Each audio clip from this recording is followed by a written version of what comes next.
wakati nakuja hapa, Mheshimiwa Rais Dr. Samia Suluhu Hassan amewapa pole wafiwa wote, lakini pia yeye kama Mheshimiwa Rais ametoa msisitizo mambo yafuatayo. La kwanza, ameielekeza TANROADS kuanzia leo kutengeneza barabara ya mchepua kule nyuma.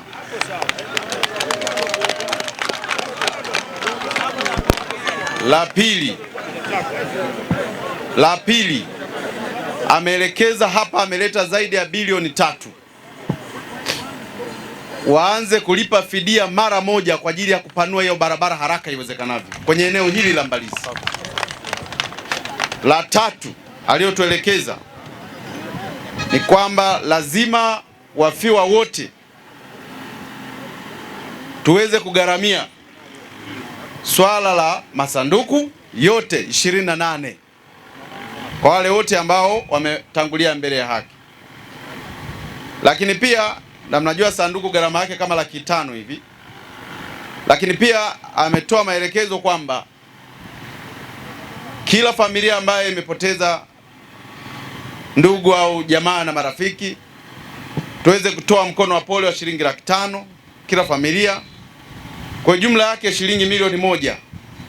Lakini hii sio maana yake inaweza kukizi uhai wa mwanadamu, ila ni mapenzi yake tu Mheshimiwa Rais kwamba kuona kwamba ameguswa na jambo hili na ameona kwamba aweze kushiriki kwa namna moja au nyingine kwenye hii bahati mbaya iliyojitokeza katika hapa eneo la Mbalizi.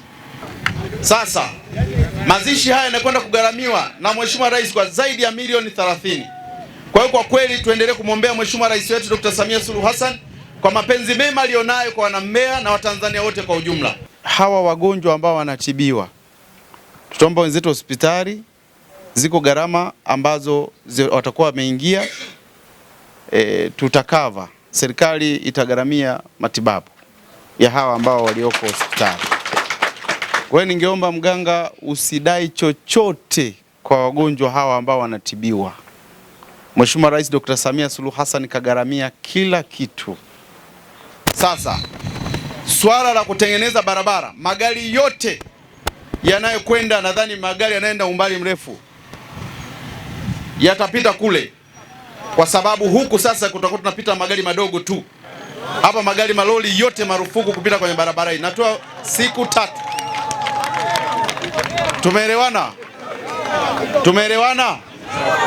Magari makubwa yote yatapita kule, magari madogo yatapita huku, ili kuweza kunusuru maisha ya Watanzania hasa wa mkoa wa Mbeya. Leo hii hapa tumepoteza hata waliokuwa wanatengeneza barabara. Wametoka kule, wamemaliza kutengeneza barabara, wamepanda Costa, wanarudi Mbalizi, wamefika hapa wamekufa 4, akiwemo operator 1, mafundi karibu 3 na kadhalika, wamepotea hapa.